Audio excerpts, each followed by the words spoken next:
A Câmara aprovou, né? Permitiu que o presidente seja processado. Todo esse processo volta para o STF.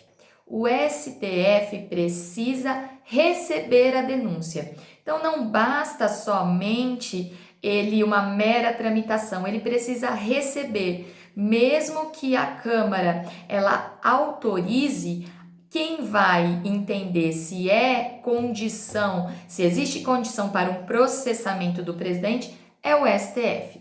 Então olhem o que o artigo 86 diz. Admitida a acusação contra o presidente da República por 2/3 da Câmara dos Deputados, será ele submetido a julgamento perante o Supremo Tribunal Federal, nas infrações de crime comum. Nós vamos parar por aqui, que esse é o nosso primeiro assunto, tá bom? Então, admitida a acusação contra o presidente da República por 2/3 da Câmara dos Deputados. Então, a Câmara admitiu, o processo voltou para o STF. Ele será submetido a um julgamento no STF, se ele praticou um crime comum. A partir daí, o parágrafo 1º do artigo 86 diz assim: o presidente ficará suspenso das suas funções. Que é o que nos interessa agora. Nas infrações penais comuns, se recebida a denúncia ou queixa-crime pelo Supremo Tribunal Federal. Se recebida. Quando a gente tem uma denúncia de um processo, o juiz, um processo normal, o juiz tem que receber a denúncia. Aqui acontece a mesma forma. Mesmo que tenha sido admitido, autorizado pela Câmara, o STF precisa admitir esta denúncia ou queixa-crime contra o presidente da República. Se esta denúncia for admitida pelo presidente, pelo STF, o presidente será afastado das suas funções. Então, prestem muita atenção, porque isso é muito comum ser pedido em provas. O simples fato do Procurador-Geral da República, ele propor, ele oferecer uma denúncia contra o presidente, já basta para afastá-lo das suas funções? Não. Nem o fato dele ser admitido pela Câmara. Também não. Em que momento o presidente será afastado das suas funções? Quando o processo for admitido pelo STF, tá? Quando nas infrações comuns for recebida a denúncia pelo STF. Quanto tempo dura esta suspensão? Esta suspensão dura 180 dias. Não vou falar do inciso 2º, eu vou falar do parágrafo 2º, porque essa é a nossa matéria agora. Fala-se assim: se decorrido o prazo de 180 dias o julgamento não estiver concluído, cessará o afastamento do presidente sem prejuízo do seu regular processamento.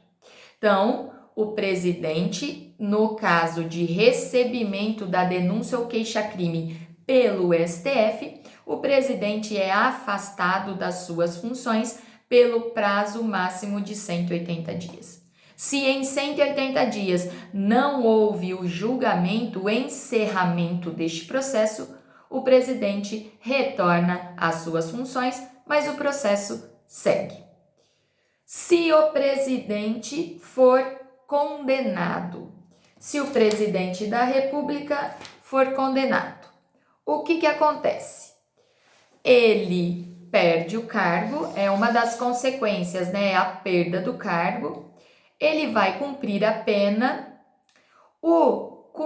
haverá a suspensão dos seus direitos políticos, porque a gente já viu que enquanto nós temos, em casos de condenações criminais transitadas em julgado, há a suspensão dos direitos políticos, consequentemente, do presidente também tem. Só que aqui a gente tem uma peculiaridade. A gente tem aqui, já que é o maior, o responsável pela administração de todo o país, tem alguns cuidados quanto a estas penalidades do presidente. Olhem só o que fala o parágrafo 3º do artigo 85. Enquanto não sobrevier sentença criminal nas infrações comuns, o presidente da República não estará sujeito à prisão.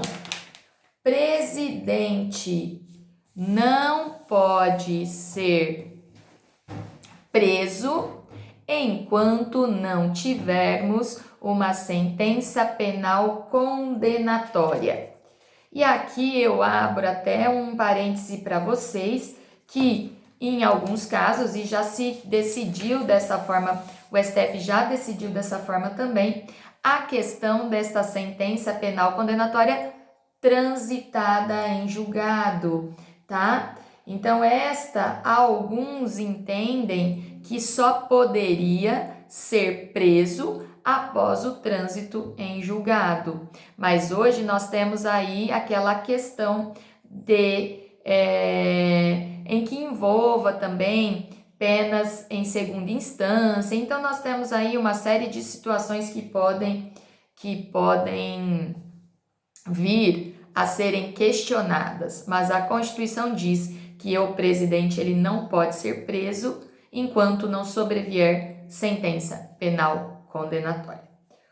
Outro assunto bem interessante e bem polêmico é o que fala o parágrafo 4º do artigo 86, que diz assim: o presidente da República, na vigência do seu mandato, não pode ser responsabilizado por atos estranhos ao exercício das suas funções. Então, entende-se que o presidente ele tem uma imunidade material, porque o mais importante é a condução do país. Então, qualquer crime que não tiver ligação, que não for ligado aos atos da gerência, da condução da presidência da República, o presidente não poderá ser processado durante o mandato. Mas, se ele não puder ser processado durante o mandato, fica também suspenso todos os prazos prescricionais. Não haverá prazo prescricional neste momento, tá? Isto veda qualquer responsabilização de atos estranhos à presidência, tá? Atos estranhos à condução do Brasil. Ok, pessoal? Então, nós temos que pensar, este crime praticado tem relação, tem ligação com os atos da condução da máquina pública? Sim. Se tem, Procurador-Geral da República oferece a denúncia, Câmara dos Deputados admite, faz o juízo de admissibilidade, manda para o STF ele aceita a denúncia, o processo segue.